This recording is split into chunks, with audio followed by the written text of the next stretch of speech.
प्रिय विद्यार्थियों, आज हम बीए प्रथम वर्ष के जो प्रथम प्रश्न पत्र है भारतीय दर्शन, उसमें चर्चा करेंगे कि भारतीय दर्शन के स्वरूप में विविधता क्या है। इससे पूर्व हमने आपको भारतीय दर्शन की सामान्य विशेषताओं के बारे में बताया था। आप सभी अभी तक जान गए होंगे कि दर्शन जो है वो तर्कयुक्त चिंतन है, और दर्शन में जब तर्क किया जाता है तो यहाँ पर विचारों की स्वतंत्रता बहुत आवश्यक हो जाती है।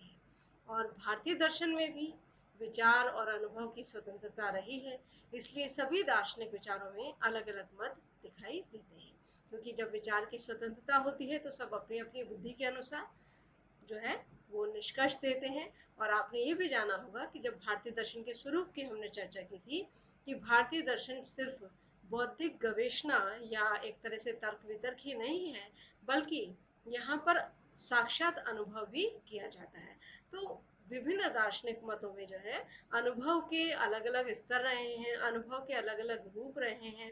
तो तर्क की दृष्टि से और अनुभव की दृष्टि से भारतीय दर्शन में भिन्न भिन्न प्रकार के मत दिखाई देते हैं, भिन्न भिन्न प्रकार के सिद्धांत दिखाई देते हैं जो इसके दर्शन की विविधता को प्रकट करते हैं।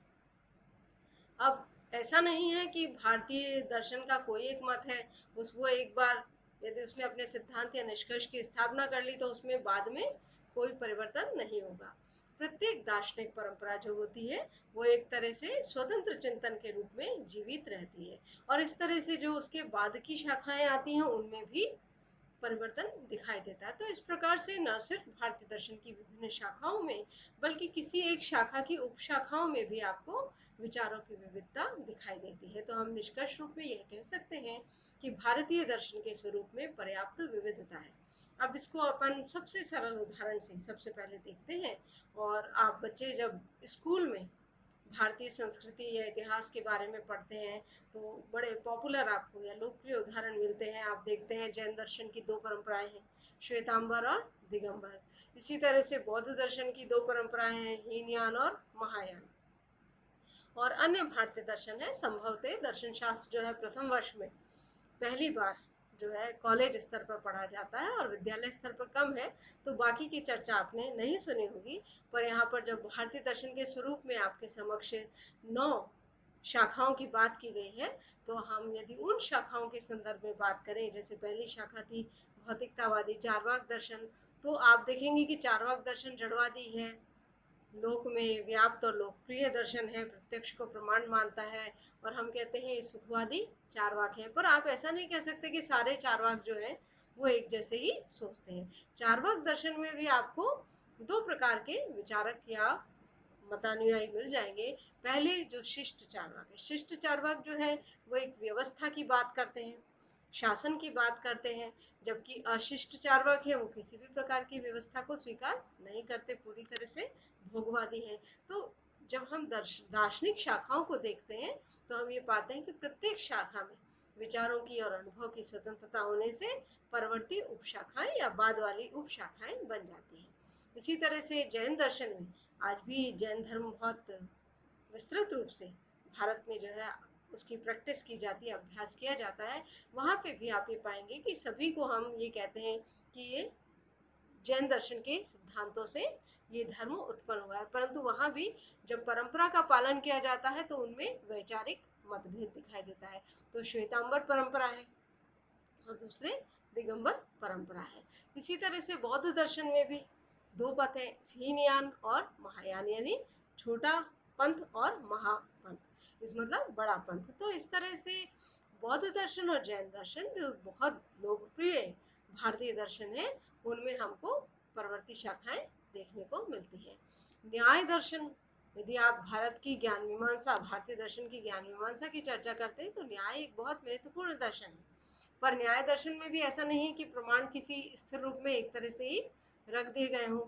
हम देखते हैं कि बाद वाले जो न्यायिक आए उन्होंने परवर्ती रूप में अपने ज्ञान संबंधी विचारों को प्रकट किया। तो हम उसके आधार पर एक विभाजन कर देते हैं, प्राचीन न्याय और नव्य न्याय। इसी तरह से मीमांसा दर्शन है। तो जब भी आप मीमांसा दर्शन की चर्चा आगे पढ़ेंगे तो आप ये देखेंगे कि आप समानांतर रूप से प्रभाकर का मत भी पढ़ेंगे और कुमारिल का मत भी पढ़ेंगे। तो ये मीमांसा दर्शन के दो प्रकार विद्वान हैं तो आचार्य प्रभाकर और आचार्य कुमारिल, तो दोनों के मत आपको मीमांसा दर्शन में समानांतर रूप से प्रत्येक वैचारिक बिंदु पर दिखाई देते हैं। तो और वेदांत दर्शन बादरायण के ब्रह्मसूत्र की व्याख्याओं पर जो है बहुत सारे मतांतर आपको मिलते हैं। तो आप ये कहेंगे कि वेदांत दर्शन में बहुत सारे मत हैं जो अपनी अलग अलग वैचारिकी और अनुभव के स्तर रखते हैं। तो इस प्रकार से हम प्रारंभिक रूप से देखते हैं कि जब हम इन 9 दर्शनों का जो हमारे भारतीय दर्शन के आपके प्रथम वर्ष के पाठ्यक्रम में है, इन 9 दर्शनों में जो है वो विचार विविधता या अनुभव की विविधता देखने को मिलती है। अब भारतीय दर्शन का जो स्वरूप है वो व्यापक है, यानी ऐसा नहीं कह सकते कि भारतीय दर्शन जो है उसमें हम कुछ जैसे अपन ने सामान्य विशेषताएं दे दी तो हम ये कहें बस सभी दर्शन में सामान्य विशेषताएं ही बस इनका लक्षण है। भारतीय दर्शन के स्वरूप की व्यापकता में हम देखते हैं कि सामान्य विशेषताओं के होने के बावजूद भी एक ही दार्शनिक समस्या का समाधान सबने अलग अलग दृष्टिकोण से किया है। जैसे कारणता की समस्या है, कोई घटना है उसके संबंध में कारण की खोज की जाती है तो उसका जो समाधान है सबका अलग अलग है। आप आगे भिन्न भिन्न प्रकार के कारणता के सिद्धांत, सत्कार्यवाद, असत्कार्यवाद, इस तरह से देखेंगे। ज्ञान के स्वरूप की समस्या, यानी ज्ञान जो जब हमें उपलब्ध होता है, हमारी बुद्धि में प्रकाशित होता है, तो उसका रूप क्या है, उसके बनने की प्रक्रिया क्या है, और हम वो उस ज्ञान का जो साधन है, प्रमाण, वो कौन सा माना जाएगा। तो इसको लेकर भी भारतीय दर्शन में मत भिन्नता है। इसी तरह से बंधन और मोक्ष, जैसा कि हमने बताया आपको कि भारतीय दर्शन में सिर्फ वैचारिक जो है अभ्यास ही नहीं किया जाता, मानसिक स्तर पर ही दर्शन से संतुष्टि नहीं करनी जाती, बल्कि दर्शन का कार्य वास्तविक अनुभव या साक्षात अनुभव या आत्म साक्षात्कार है। तो यहाँ पर बंधन और मोक्ष के भी सबके अलग अलग सिद्धांत हैं। तो इस तरह से हम दार्शनिक भाषा में कह सकते हैं तत्व मीमांसीय, ज्ञान मीमांसीय और आचार शास्त्रीय मार्ग जो है भारतीय दर्शन में अलग अलग शाखा में अलग अलग दिखाई देते हैं। और ये जो तीनों प्रकार के विचार हैं ये उस शाखा के जीवन दर्शन को प्रकट करते हैं। भारतीय दर्शन की ये जो विशेषता है विचार वैविध्य की या विचारों की विविधता की, इसके लिए प्रोफेसर हिरियन्ना ने ये कहा कि भारतीय दर्शन में विचार प्राचुर्य और विविधता इसकी आकर्षक विशेषता है, यानी ऐसा इसके स्वरूप में है। ये इसके लिए बहुत एक इंटरेस्टिंग फीचर है जो भारतीय दर्शन की दार्शनिक समृद्धता को प्रकट करता है। अब भारतीय दर्शन के जब हम डेवलपमेंट या विकास की बात देखते हैं तो हम देखते हैं यहाँ भी इसके डेवलपमेंट में जो है एक तरह से वेरिएशन आ गया है। तो यहाँ पे जो सबसे मुख्य विविधता है, और आप बच्चों के लिए जो है प्रश्न पत्र की भी दृष्टि से ये बहुत इम्पोर्टेंट है कि भारतीय दर्शन का विकास जो है 2 शाखाओं में अलग अलग विचारधाराओं के रूप में हुआ। पहली कहलाती है आस्तिक और दूसरी कहलाती है नास्तिक। जो षड दर्शन है, हमने पूर्व के लेक्चर में बात करी कि सांख्य, योग, न्याय, वैशेषिक, मीमांसा और वेदांत, ये जो हमारे 6 दर्शन हैं ये वेदों को प्रमाण मानते हैं, इसलिए ये कहलाते हैं आस्तिक दर्शन। तो इनका स्रोत जो है वो वैदिक परंपरा है। जबकि जो 3 दर्शन है, चार्वाक दर्शन, जैन दर्शन और बौद्ध दर्शन, ये तीनों नास्तिक दर्शन है और इनका विकास वैदिक चिंतन से स्वतंत्र हुआ है। और हम ये भी कह सकते हैं कि वैदिक चिंतन के प्रति प्रतिक्रिया रूप में हुआ है, इसीलिए इनको वेद प्रतिकूल दर्शन भी या वेद विरोधी दर्शन भी कह दिया जाता है। आप भारतीय दर्शन के जो यदि महत्वपूर्ण ग्रंथ आचार्य मध्वाचार्य का देखेंगे तो उसमें सर्वदर्शन संग्रह बड़ा महत्वपूर्ण ग्रंथ माना जाता है। और वहाँ हम देखते हैं कि सभी भारतीय दर्शनों को सम्मिलित रूप से रखा गया है। और इसकी विविधता इस रूप में भी है कि भौतिकतावादी चार्वाक दर्शन जो भौतिकतावादी है, आध्यात्मिक नहीं है और सुखवादी दर्शन है, ऐसे दर्शन को भी भारतीय दर्शन में के साथ संयुक्त रूप से मध्वाचार्य जी ने रखा है। इसका मतलब भारतीय दर्शन में पर्याप्त विविधता को बहुत ही उदार मन के साथ स्वीकार किया गया है। अब आपके जो भारतीय दर्शन में ये जो टेबल है दत्ता चटर्जी की जो आपकी पुस्तक है भारतीय दर्शन की, उसमें दी हुई है। और इस टेबल के आधार पर भी आप भारतीय दर्शन की विविधता को जो प्रमुख रूप से स्पष्ट होती है उसको जान सकते हैं। अब हम देखेंगे कि नास्तिक और आस्तिक दर्शन जो है इनमें परस्पर भेद है। आप देख रहे हैं भारतीय दर्शन 2 भागों में है, एक वेद विरोधी दर्शन, एक वेदानुकूल। अनुकूल यानी वेदों को मानने वाले, वेदों की प्रामाणिकता को मानने वाले। वेद विरोधी यानी ये वेद की प्रामाणिकता को नहीं मानते। इसमें 3 है, चारवाक, बौद्ध और जैन। और वेदानुकूल जो है उसमें 6 हैं। जो अब फिर इसमें जो विभाजन दिख रहा है, आप ये देखेंगे कि वेद को ही मानने वाले दर्शनों में दो प्रकार के दर्शन है। एक जो शुद्ध वैदिक विचारों से उत्पन्न हुए और दूसरे जो लौकिक विचारों से, यानी अपन जो सांसारिक अनुभव करते हैं उससे उत्पन्न हुए हैं। तो इस प्रकार से हम देख रहे हैं यहाँ पर सांख्य, योग, न्याय और वैशेषिक ये दर्शन वेद की प्रामाणिकता को स्वीकार भी करते हैं और इनकी उत्पत्ति लौकिक विचारों से हुई है। यहाँ भी हमने टेबल में देख रहे हैं कि 4 दर्शन है। इसी प्रकार से ये जो है मीमांसा और वेदांत, तो यहाँ पर हम कह रहे हैं कि मीमांसा और वेदांत की उत्पत्ति वैदिक विचारों से हुई है। तो पहला भेद जो है विविधता का ये आ रहा है यहाँ पर कि भारतीय दर्शन में वेद की प्रामाणिकता को मानने और नहीं मानने के आधार पर विभेद है। फिर जो वैदिक दर्शन है, वैदिक परंपरा के दर्शन है, उसमें पुनः आप इस टेबल में देख रहे हैं वैदिक विचार से उत्पन्न है या लौकिक विचार से उत्पन्न है, इस प्रकार का भेद है।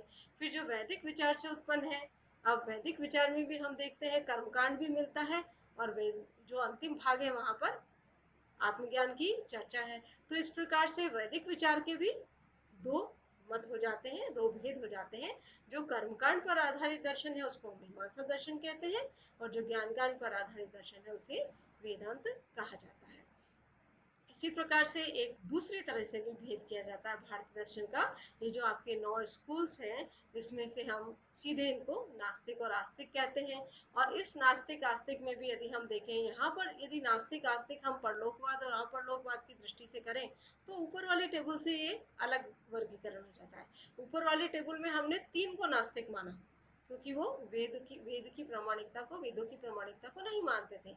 यहाँ पर ये जो आपके दत्तात्रेय चटर्जी की पुस्तक में ये टेबल दी गई है, यहाँ पर अपरलोकवादी यानी इस संसार के अलावा दूसरा कोई लोक नहीं है, ऐसा विचार रखने वालों को यदि हम नास्तिक माने तो इस दृष्टि से चारवाक दर्शन ही नास्तिक दर्शन है। बाकी यहाँ पर परलोकवादी दर्शन में बौद्ध और जैन भी आ गए और सारे जो षट दर्शन था, वेदानुकूल दर्शन, वो भी आ गए। तो एक प्रकार से ये जो दूसरा विभाजन है ये स्पष्ट करता है कि जो ये यहाँ पर परलोकवादी दर्शन है, इनको हम आध्यात्मिक दर्शन भी कहते हैं, तो ये कहीं ना कहीं इस संसार के अलावा परलोक में भी विश्वास करते हैं, मनुष्य के लिए आध्यात्मिक मूल्यों में विश्वास करते हैं, एक ऐसे नैतिक जीवन में विश्वास करते हैं जो इस लौकिक व्यवस्था से परे भी आदर्शों या मूल्यों की सिद्धि की बात करता है। जबकि चारवाक दर्शन सिर्फ इस संसार के सुखों को ही अपना लक्ष्य मानता है। तो इस प्रकार से आप यदि ये एक लोकप्रिय पुस्तक है और आपके प्रथम वर्ष के पाठ्यक्रम के अनुकूल भी है, भारतीय दर्शन दत्तात्रेय चटर्जी, उसकी इस टेबल को भी समझ सकते हैं। और इसके आधार पर आप यदि इस प्रकार का प्रश्न आता है कि भारतीय दर्शन के स्वरूप के वैविध्य को समझाइए, तो भी स्पष्ट कर सकते हैं। चारवाक दर्शन एकमात्र जड़वादी और सुखवादी दर्शन है जो परलोक में विश्वास नहीं करता। अब यदि आप ये कहें कि हमने तो आज तक ये सुना था कि जो ईश्वर में आस्था रखते हैं वो आस्तिक होते हैं और जो ईश्वर में आस्था नहीं रखते वे नास्तिक होते हैं।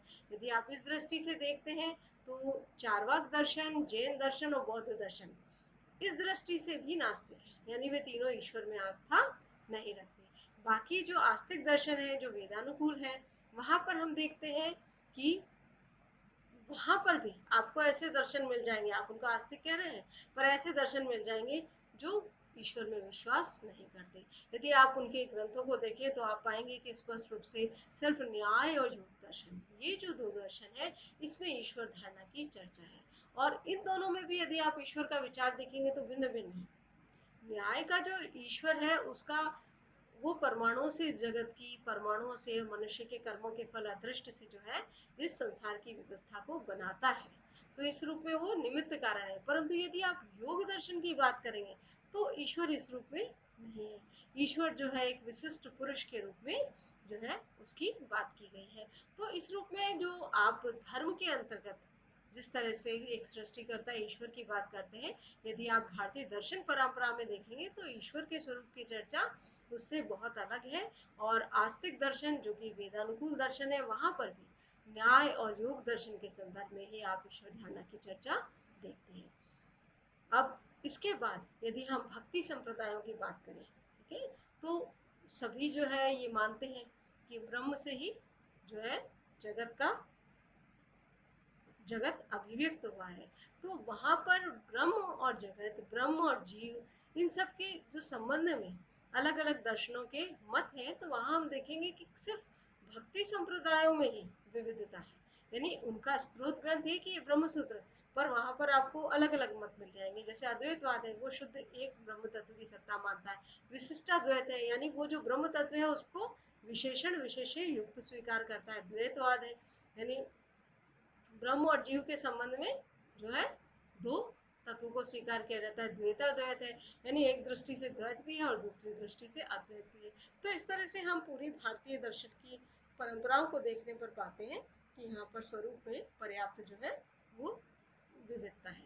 तो ये आपके इस आज के इस लेक्चर का पहला भाग है। अब भारतीय दर्शन में अन्य प्रकार की भी जो विविधता है, इसकी चर्चा हम दूसरे लेक्चर में करेंगे। धन्यवाद।